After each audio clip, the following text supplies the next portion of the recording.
किसी समय एक गांव में देवकन नाम का एक माली रहता था और राजा के शाही बगीचे में काम करता था और वो बहुत गरीब था।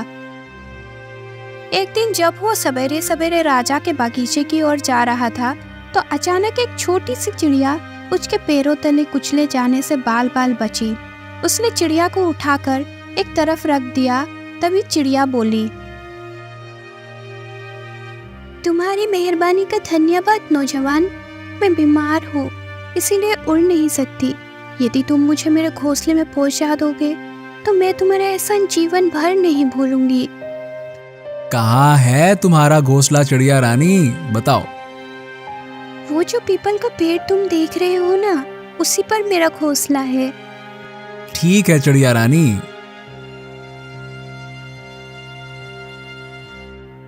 देवकन ने चिड़िया को उसके घोंसले में रख दिया।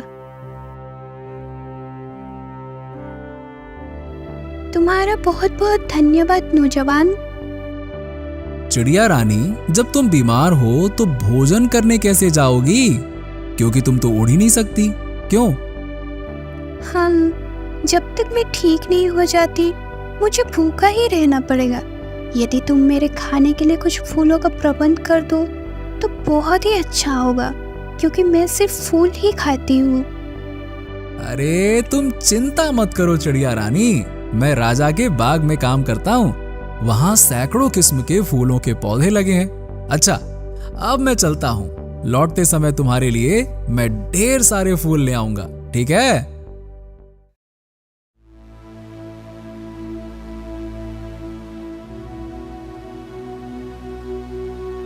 देवकन राजमहल की ओर चल पड़ा। वहां पहुंचकर देवकन सारा दिन बगीचे में काम करता रहा। घर लौटते समय जब उसने कुछ फूल तोड़कर अपने जेब में रखे तो उसे प्रमुख माली प्रभुदास ने देख लिया और वो बोला, ओ, क्या ये फूल तुम चोरी करके कहाँ ले जा रहे हो? जानते हो शाही फूलों को चोरी करने की सजा क्या है?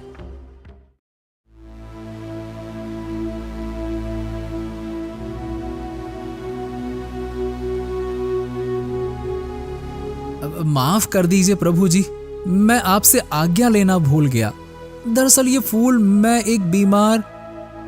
बकवास बंद करो, मैं इसी वक्त तुम्हें सैनिकों के हवाले करूंगा, समझे? नहीं नहीं नहीं नहीं नहीं, मुझे क्षमा कर दीजिए प्रभु जी।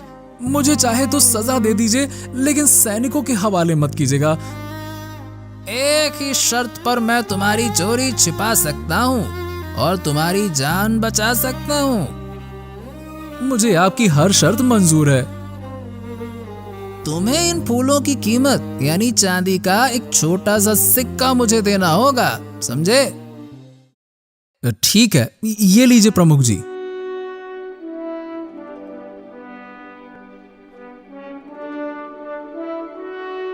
लेकिन एक बात हमेशा ध्यान रखना कि तुम्हें इस बात का जिक्र किसी के सामने नहीं करना है, ठीक है?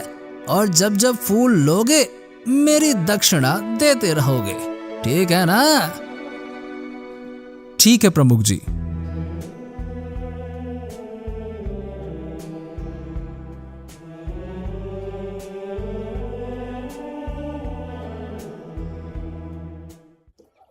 वहां से देवकन सीधा चिड़िया के पास पहुंचा। ये लो चिड़िया रानी अपना आहार, अच्छे से खाओ। उस दिन से देवकन रोज बाग से फूल तोड़ता और उसकी कीमत प्रमुख माली को देकर फूल चिड़िया को पहुंचा आता। तुम मेरे लिए कितना कष्ट उठा रहे हो युवक। ऐसी कोई बात नहीं है चिड़िया रानी, तुम्हारी मदद करके मुझे खुशी मिलती है। तुम जल्दी से मस्त हो जाओ, अच्छी हो जाओ, ठीक है? चलो, अच्छा अब मैं चलता हूँ, है ना?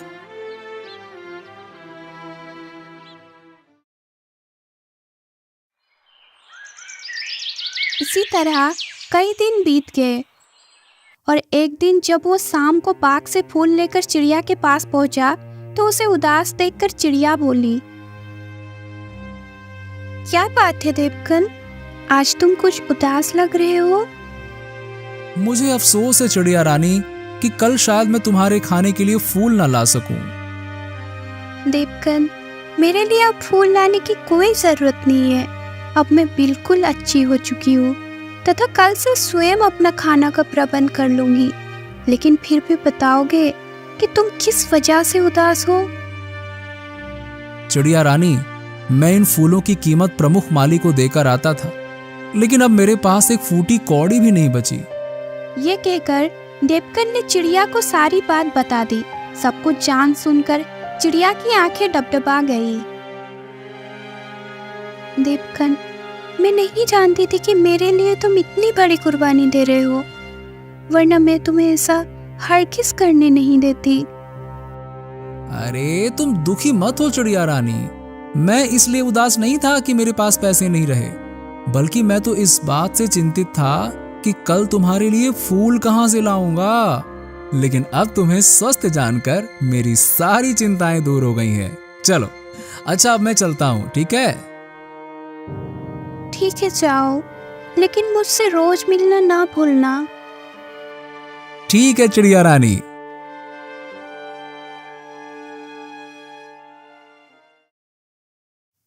उस दिन से देवकन चिड़िया के लिए फूल तो नहीं लाता, लेकिन काम से लौटते वक्त रोज उससे मिलकर जरूर जाता। एक दिन जब वो काम से घर लौट रहा था तो उसे चिड़िया से मिलने का ध्यान ही नहीं रहा। देवकन को जाते हुए देख चिड़िया बोली, देवकन, आज मैं ना जाने कब से तुम्हारा इंतजार कर रही हूँ और तुम मुझसे मिले बिना ही जा रहे हो। ओ चिड़िया रानी, आज मुझे ध्यान ही नहीं रहा। बोलो, कैसे हाल चाल हैं? सुनो, तुमने जो मुझ पर बीमारी के समय उपकार किया उसकी मैं कीमत तो नहीं चुका सकती, लेकिन मैं आज तुम्हें एक ऐसा बीज दूंगी जो शायद तुम्हारा सारा दुख दर्द एवं गरीबी दूर कर देगा।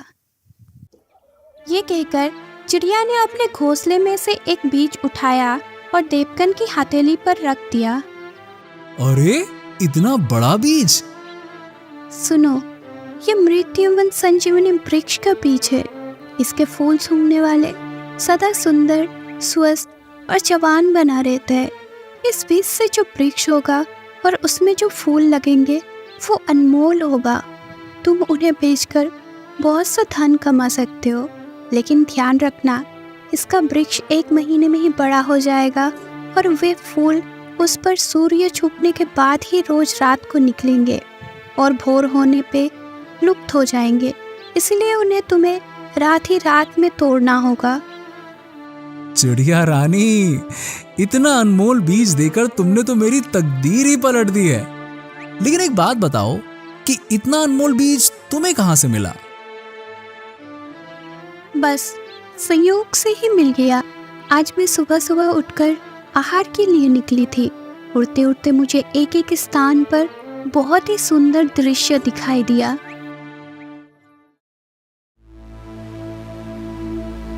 ओह परिया, मुझे नीचे चलकर उनकी टाल लेनी चाहिए। हो सकता है उनकी बातचीत से मुझे कोई ऐसा उपाय सूझ जाए जिससे मैं देवकन की गरीबी दूर करने में उसकी मदद कर सकूं। ये सोचकर मैं नीचे उतरी और एक पेड़ पर बैठकर उनकी बातें सुनने लगी। सखी, आज बहुत समय बाद सैर सपाटा करने में बहुत आनंद आया है। मैं तो अब यहाँ रोज आया करूंगी। मैं भी। जब हमने रोज ही यहाँ आना है तो क्यों ना यहाँ मृत्युवन संजीवनी वृक्ष लगा दे, ताकि सैर सपाटा के पश्चात उसके फूलों की महक ले सके और सदा सदा के लिए स्वस्थ वो जवान रह सके। हाँ हाँ, तुम ठीक कहती हो। यहाँ दूर दूर तक कोई इंसान नजर नहीं आता है, अतः वो वृक्ष भी सुरक्षित रहेगा।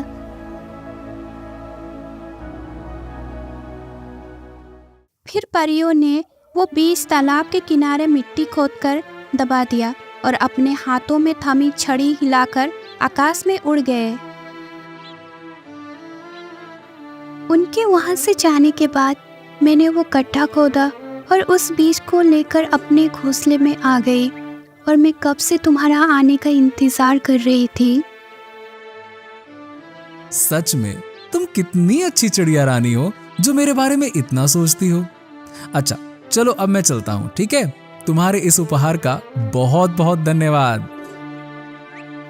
ठीक है, लेकिन मेरी बात का ध्यान रखना, इसकी विशेषता किसी को मत बताना, वरना वे तुम्हारे लिए मुसीबत पैदा कर देगा। ठीक है चिड़िया रानी।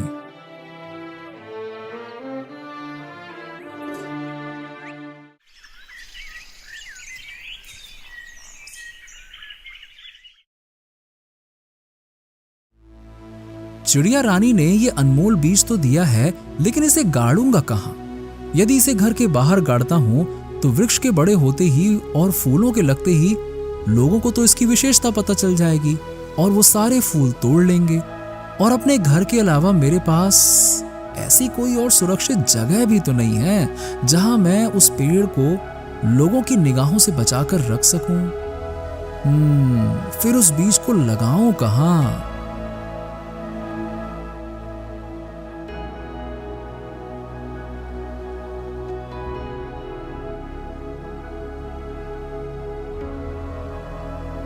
घर पहुंचकर भी उसका ध्यान उस बीज को बोने के लिए किसी स्थान के विषय में ही सोचता रहा।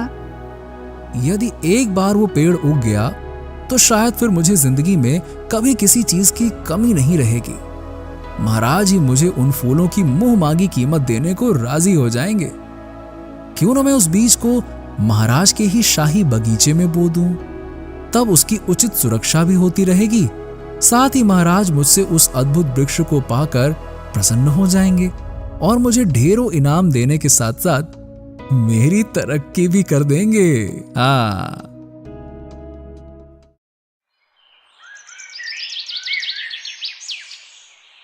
अगले दिन वो रोज की ही तरह शाही बाग में पहुंचा और एक स्थान देखकर बीज बोने के लिए गड्ढा खोदने लगा। उसे गड्ढा खोदते हुए प्रमुख माली ने देख लिया और वो कहने लगा, ए मूर्ख, तू यहाँ क्या कर रहा है? प्रमुख जी, मैं यहाँ एक अजीबोगरीब फूलों का वृक्ष का बीज बो रहा हूँ। फिर देवकन ने प्रमुख माली प्रभुदास को उस बीज और उसके निकलने वाले वृक्ष या फूलों की सारी विशेषता बता दी। सब कुछ सुनकर प्रमुख माली की आंखों में लालच की गहरी चमक उभर आई।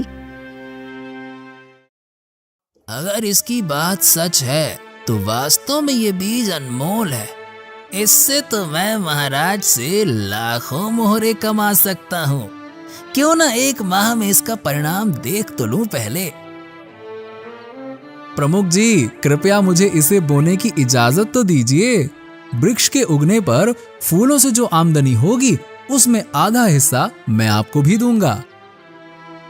हाँ ठीक है, तुम इसे बो सकते हो।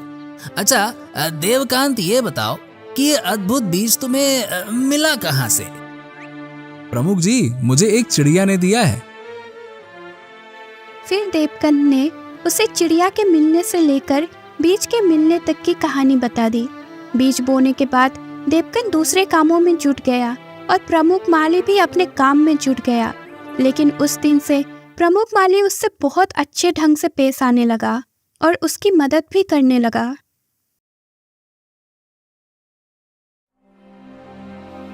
एक एक करके दिन बीतते रहे। बीज से अंकुर फूट निकला और वो दिन प्रतिदिन बड़ा होने लगा। ठीक 30 दिन बाद उस पौधे ने एक विशाल वृक्ष का रूप धारण कर लिया। देवकन और प्रमुख माली दिन भर अपने अपने काम में जुटे रहे। फिर जैसे ही सूरज डूबा, राजमहल और आसपास का वातावरण अद्भुत सुगंध से महक उठा। प्रमुख जी, देखिए वृक्ष पर फूल खिल उठे हैं। वाह वाह वाह देवकांत, कितनी मनमोहक सुगंध है इन फूलों की। क्या बात है, मैं अपने आप को बिल्कुल तरोताजा स्वस्थ महसूस कर रहा हूँ। देवकांत, इसका मतलब ये हुआ कि ये फूल निसंदेह चमत्कारी है ना? तभी देवकन आनंद विभोर होकर फूल तोड़ने के लिए वृक्ष की ओर बढ़ा और झटपट फूल तोड़ने लगा। बस इतने फूल काफी हैं।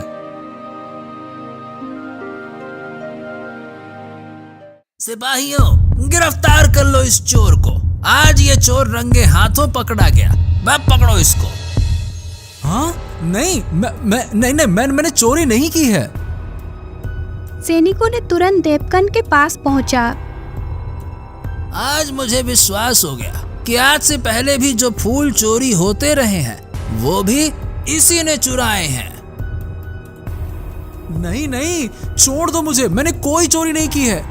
ये वृक्ष मेरा है, इसके फूलों का मैं हकदार हूँ। हाँ, पहले जो फूल मैंने बाग से तोड़े थे वो प्रमुख जी की इजाजत लेकर तोड़े थे और उनकी कीमत भी मैंने इनको दी है। पूछो इनसे। चुप कर मूर्ख। एक तो चोरी करता है, ऊपर से सच्चा बनता है। महाराज के बाग में उगे हुए वृक्ष को अपना बताता है। बड़ा आया। जब सैनिकों ने देवकन को मार मार कर अधमरा सा कर दिया तो प्रमुख माली उसके प्रति सहानुभूति जताते हुए बोला, बस रहने दीजिए सैनिक जी। बहुत खातिरदारी हो गई इसकी। अब इसे छोड़ दीजिए। असहाय देवकन सब कुछ जानते समझते हुए भी अपने दुर्भाग्य पर आंसू बहाते हुए अपने घर की ओर चल दिया। देवकन और सैनिकों के जाने के बाद प्रभुदास जमीन पर बिखरे उन फूलों को एकत्रित करने लगा जो देवकन ने वृक्ष से तोड़े थे। इन फूलों का गुलदस्ता बनाकर मैं महाराज को पेश करूंगा और ढेर सारा इनाम पाऊंगा। इधर देवकन सीधा चिड़िया रानी के पास पहुंचा और रोते रोते उसे सारा किस्सा कह सुनाया। ओह, ये तो बड़ा ही बुरा हुआ देवकन। मैंने तो पहले ही तुम्हें मना किया था कि इस विषय में किसी को कुछ मत बताना। सच कहता हूँ चिड़िया रानी, मुझसे वास्तव में बहुत बड़ी भूल हो गई जो मैंने प्रमुख माली पर विश्वास किया। खीर, तुम दुखी मत हो। अब तुम घर जाओ। मैं जल्दी ही कोई ऐसा उपाय करूंगी कि तुम्हें भूखा न मरना पड़े। ठीक है चिड़िया रानी। और चिड़िया से विदा लेकर देवकन उदास सा अपना घर लौट गया। इधर प्रमुख माली प्रभुदास ने जैसे ही चमत्कारी फूलों का एक गुलदस्ता तैयार किया, राजमहल का एक कर्मचारी उनके पास आ पहुंचा और बोला, प्रभुदास जी, महाराज ने तुम्हें याद किया है। ओह, मैं तो स्वयं ही उनसे मिलने आ रहा था। चलो चलते हैं।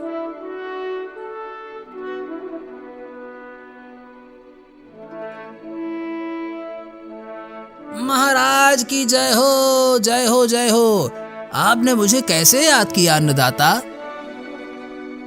प्रभुदास, मैंने तुम्हें यह जानने के लिए बुलाया है कि आज शाही बगीचे की ओर से इतनी प्यारी सुगंध किन फूलों से आ रही है। इस सुगंध ने हमें मदमस्त कर दिया है। वाह, हमारा रोम रोम पुलकित हो उठा है।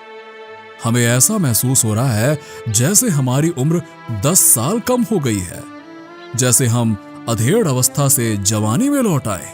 क्या है ये? महाराज, ये अनोखा चमत्कार इन अनमोल फूलों का है। इन फूलों के गुलदस्ते को मैं स्वयं ही आपको भेंट करने आ रहा था। अच्छा, लाओ, दो तो सही।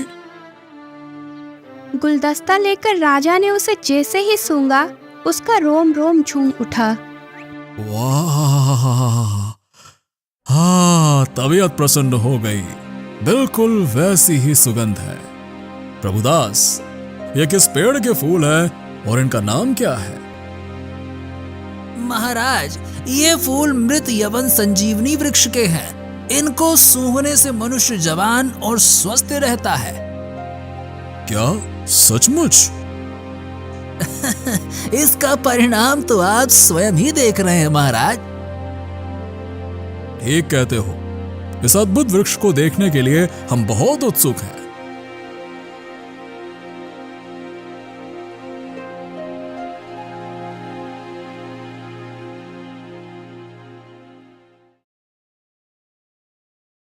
निसंदेह जितने फूल सुंदर हैं, उतना ही वृक्ष भी सुंदर है।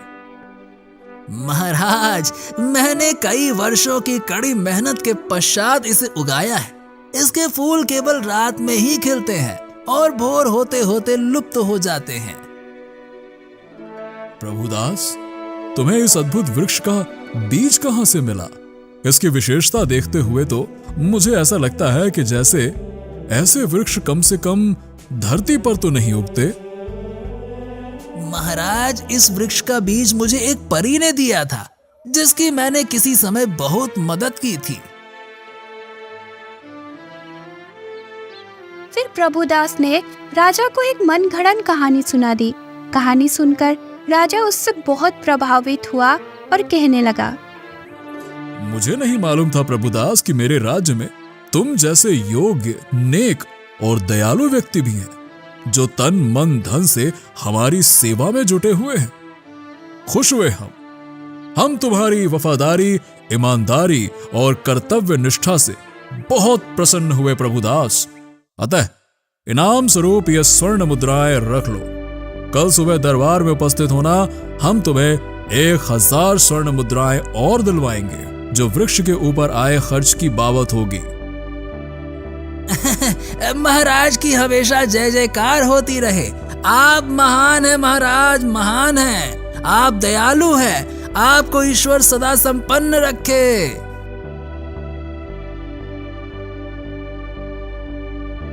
हाँ, एक बात ध्यान रहे प्रभु, कल से तुम मुझे एक फूल का गुलदस्ता पेश करोगे, जिसके बदले तुम्हें रोज 100 स्वर्ण मुद्राएं मिला करेंगी।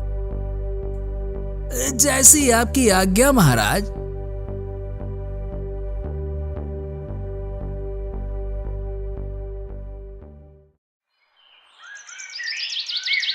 अगले दिन दरबार में जाकर प्रभुदास ने 1000 स्वर्ण मुद्राएं प्राप्त कर ली और उसी रात से वो रोज चमत्कारी फूलों का गुलदस्ता बनाकर राजा को देने लगा। राजा फूलों को सूंघता और बहुत खुश होता। वाह, जवाब नहीं इन फूलों का। कुछ ही दिनों में हमारी कायाकल्प हो गई है। हम तो बूढ़े से जवान हो गए हैं। उधर देवकन ने एक सेठ के यहाँ मेहनत मजदूरी करना आरंभ कर दिया, जबकि प्रभुदास दोनों हाथों से धन बटोर रहा था। कई दिन बीतने के पश्चात एक रात को परिया राजा के महल के ऊपर से गुजर रही थी, तो उन्होंने वही मृत संजीवनी वृक्ष देखा और कहने लगी, अरे वो देखो, मृत्युवन संजीवनी वृक्ष है। परिया तुरंत नीचे उतरी।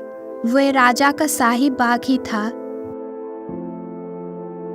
लेकिन ये वृक्ष यहाँ आया कैसे? ये तो किसी राजा का बाग लगता है।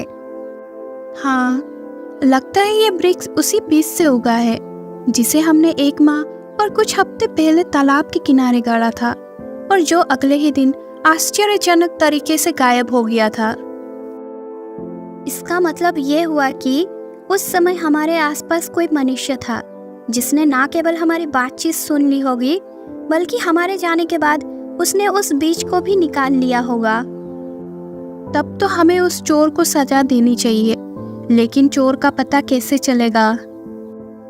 उसका पता लगाना कोई ज्यादा मुश्किल नहीं है। जिसे इस पेड़ की विशेषता मालूम है, वो जरूर रात को फूल तोड़ने यहाँ आता होगा। ठीक कहती हो सखी, लेकिन जिस दिन वो हमारे निगाह में आ गया, वो रात उसके जीवन की आखिरी रात होगी। आओ, अब हम इन फूलों का आनंद लें।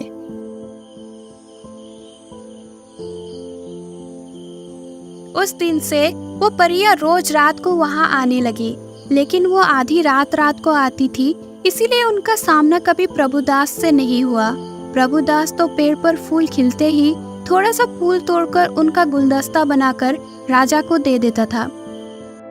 विधि का विधान देखिए, राजा की पत्नी के स्वर्गवास हुए तो कई वर्ष बीत चुके थे, लेकिन उनकी एक लौती जवान बेटी, जो कि 6 माह से विदेश भ्रमण के लिए गई हुई थी, अचानक एक दिन वापस लौट आई। उसे देखकर महाराज बहुत खुश हुए और कहने लगे, बेटी मधुमिता, तुम्हें देखकर हमें बहुत प्रसन्नता हुई है।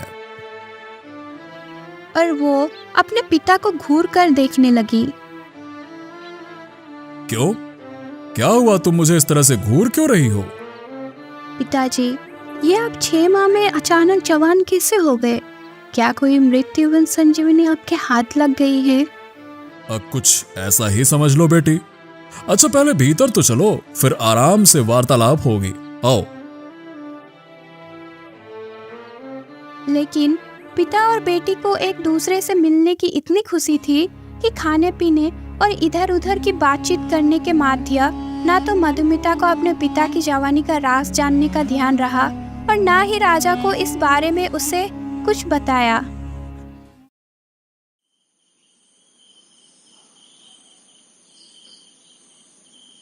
बेटी बहुत रात हो गई है, तुम जाकर सो जाओ। बहुत अच्छा पिताजी, मुझे भी बड़ा जोरों का नींद आ रही है।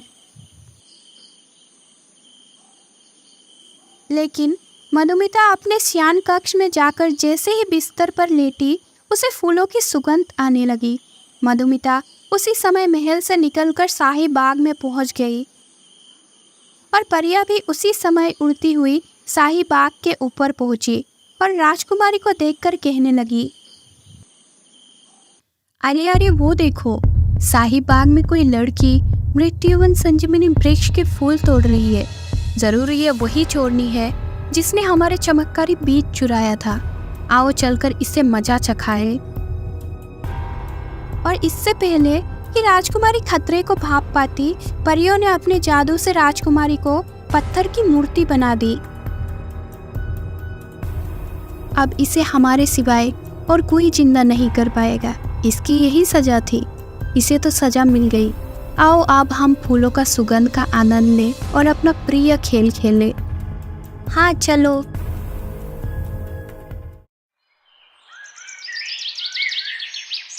अगले दिन भोर होने के साथ ही पूरे महल में हंगामा मच गया। गजब हो गया महाराज, गजब हो गया। महाराज, राजकुमारी साहिबा बाग में पत्थर का भूत बनी खड़ी है। क्या? महाराज शीघ्र बाग में पहुंचे। बाग में पहले से ही महल के नौकर चाकर और प्रभुदास भी मौजूद थे। अपनी बेटी को पत्थर की मूर्ति बना देख राजा कुछ देर तक आंसू बहाते रहे और विलाप करते रहे, लेकिन फिर क्रोधित होकर बोले, प्रभुदास, इस पेड़ को तुमने ही उगाया था। तुम ही बता सकते हो कि राजकुमारी फूल तोड़ते हुए पत्थर कैसे हो गईं। जल्दी जवाब दो, वरना मैं तुम्हारी गर्दन धड़ से अलग कर दूंगा। बोलो। मुझे नहीं मालूम महाराज, मेरी जान बख्श दीजिए, मुझे नहीं पता। इस पेड़ को तुमने ही उगाया है और इसका जादू भी तुम जानते होगे। जल्दी बताओ, हमारी बेटी पत्थर कैसे बनी? अब प्रभुदास को सच्चाई बताने में ही अपना भलाई नजर आया, तो वो कहने लगा, महाराज, मैंने धन के लालच में आकर आपसे झूठ कहा था कि इस अद्भुत पेड़ को मैंने उगाया है। वास्तव में इस पेड़ को उगाने वाला देवकांत है, जिसे मैंने यहाँ से भगा दिया था। क्या? हाँ महाराज, मैं सच कह रहा हूँ। इस वृक्ष को उसी ने 1.5-2 माह पहले उगाया था, लेकिन इस वृक्ष के फूलों की विशेषता जानकर मेरी नीयत डोल गई और मैंने उसे यहाँ से भगाकर इस पर अपना अधिकार जमा लिया। फिर प्रभुदास ने राजा को सारी बात बता दी। असलियत जानकर राजा का चेहरा क्रोध से टमटमा उठा। दुष्ट, कमीने, धोखेबाज!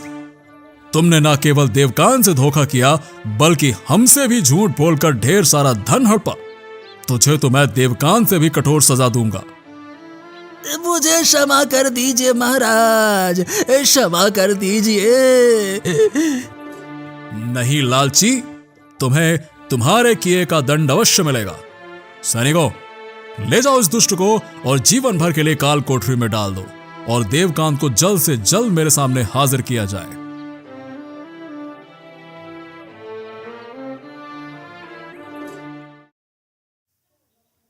इधर सैनिक देवकन के घर पहुंचे।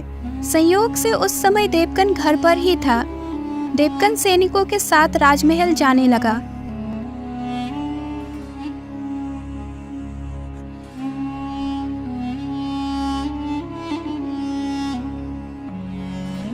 रास्ते में उसे चिड़िया रानी ने देख लिया और वो सोचने लगी, अरे ये राजा के सैनिक देवकन को क्यों ले जा रहे हैं? क्या कसूर किया है देवकन ने? मुझे तुरंत राजमहल पहुंचकर कारण जानना चाहिए। कुछ देर बाद सैनिकों ने देवकन को राजा के सामने पेश किया। देवकन कहने लगा, प्रणाम महाराज। देवकांत, तुमने हमारे शाही बाग में ऐसा जादुई पेड़ उगाया जिसे छूते ही हमारी बेटी पत्थर का बुत बन गई। पत्थर का बुत बन गई महाराज? हाँ, बताओ वो पत्थर का बुत कैसे बन गई और पुनर्जीवित कैसे हो सकती है? महाराज, मैंने वो वृक्ष अवश्य उगाया था, लेकिन मुझे ये बिल्कुल भी नहीं मालूम कि राजकुमारी जी पत्थर का बुत कैसे बन गईं। तुम जरूर कोई दुष्ट जादूगर हो, मैं तुम्हारे टुकड़े टुकड़े कर दूंगा। तभी चिड़िया रानी वहां आ गई और बोली, ठहरो राजन, इस तरह जल्दबाजी में काम मत लो। एक चिड़िया, वो भी मनुष्य की बोली बोल रही है। तुम कौन हो चिड़िया? और इस दुष्ट को मौत के घाट उतारने से तुमने मुझे क्यों रोका? क्या तुम नहीं जानती कि इसके कारण मेरी बेटी पत्थर की बन गई है? जानती हूँ महाराज, और ये भी जानती हूँ कि इस समय आपके दिल पर क्या बीत रही होगी, लेकिन इसमें देवकन का कोई दोष नहीं है। ये सब संयोग से हुआ है। कृपा करके इसे छोड़ दीजिए। लेकिन तुम हो कौन जो इसकी इतनी हिमायत कर रही हो? महाराज, मैंने ही इसे उस वृक्ष का अनमोल बीज लाकर दिया था। कहकर चिड़िया ने राजा को सारी कहानी कह सुनाई और अंत में बोली, राजन, मुझे विश्वास है कि यह सब उन्हीं परियों का किया धरा है और राजकुमारी को अब वही नई जिंदगी दे सकती है। आप देवकन को छोड़ दीजिए। मैं कोशिश करूंगी कि देवकन के द्वारा आपकी बेटी को दोबारा जिंदगी मिल जाए। ठीक है चिड़िया, मैं तुम्हारी बात मान लेता हूं, लेकिन एक बात ध्यान रहे, यदि 3 दिन के भीतर मेरी बेटी मुझे जिंदा नहीं मिली तो इसके साथ साथ तुम्हें भी मौत के घाट उतरवा दूंगा, चाहे तुम भागकर पाताल में ही क्यों न छुप जाओ। समझे? मुझे स्वीकार है राजन। राजा ने देवकन को आजाद कर दिया। चिड़िया देवकन को अपने घोंसले पर आने के लिए कहकर वहां से उड़ गई। कुछ देर बाद वो चिड़िया के पास जा पहुंचा और बोला, तुम्हारी मदद करने का बहुत बहुत धन्यवाद चिड़िया रानी। राजकुमारी को जीवित करने का मुझे एक उपाय सूझा है। और चिड़िया ने वो उपाय उसे बता दिया। सुनो, अब तुम घर जाओ और रात को वैसे ही करना जैसे मैंने कहा है। ठीक है चिड़िया रानी।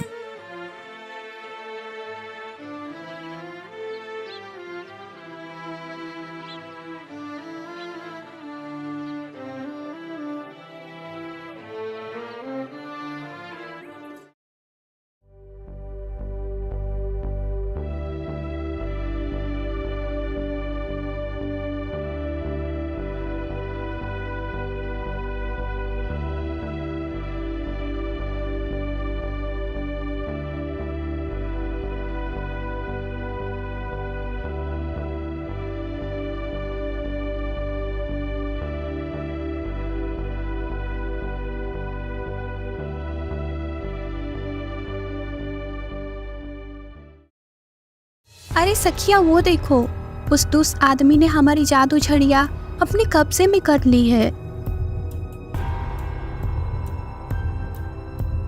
ए, कौन हो तुम?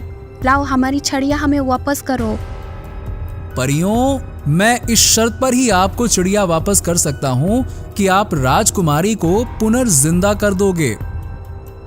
नहीं नहीं, हम इस चोरनी को हरगिज जिंदा नहीं करेंगे। आप लोगों को भ्रम हुआ है परी देवियों। चोर राजकुमारी जी नहीं, चोर तो मैं हूँ। और फिर देवकन ने उन्हें अपने साथ हुए सारी कहानी कह सुनाई। देवकन की दर्द भरी कहानी सुनकर सभी परियों का हृदय उसके प्रति सहानुभूति से भर उठा और वो कहने लगी, ठीक है देवकन, तुम्हें जो कष्ट मिला उसके बदले हम राजकुमारी को पुनर्जीवित कर देंगे, लेकिन इसके साथ ही ये वृक्ष हम अपने साथ ले जाएंगे। नहीं नहीं नहीं, ये नहीं हो सकता। यदि आप लोग ये अपने साथ ले गईं, तो मुझ गरीब की जीविका कैसे चलेगी? उसके लिए तुम चिंता ना करो, हम तुम्हें राजा के महल से भी बड़ा और सुंदर महल देंगे तथा इतना धन देंगे कि तुम्हें कभी कुछ करने की जरूरत नहीं पड़ेगी। तुम किसी राजा से कम नहीं रह जाओगे। यदि ऐसी बात है तो मुझे कोई ऐतराज नहीं है। तुम अपना वृक्ष अपने साथ ले जा सकती हो। तो लाओ, हमारी छड़ियाँ हमें वापस करो। देवकन ने उनकी छड़ियाँ उन्हें वापस कर दी। तब एक परी ने अपनी छड़ी राजकुमारी के पूत में घुमाया। राजकुमारी तुरंत जीवित हो उठी और कहने लगी, ये मुझे क्या हो गया था? आप लोग कौन हो? हम सब परियां हैं राजकुमारी, लेकिन तुम्हें देवकन का एहसान मानना चाहिए। इन्हीं के वजह से तुम्हें नया जीवन मिला है।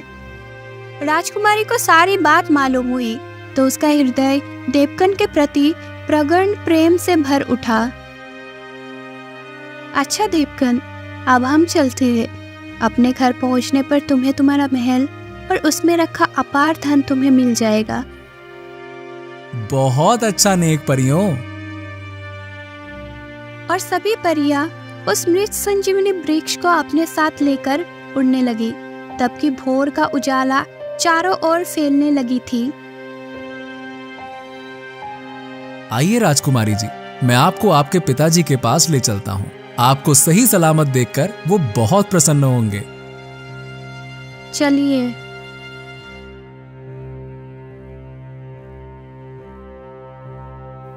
और जब देवकन राजकुमारी को लेकर राजा के पास पहुंचा तो राजा अपनी बेटी को देखकर बहुत प्रसन्न हुआ और कहने लगा, तुम पुनर्जीवित कैसे हो गई बेटी?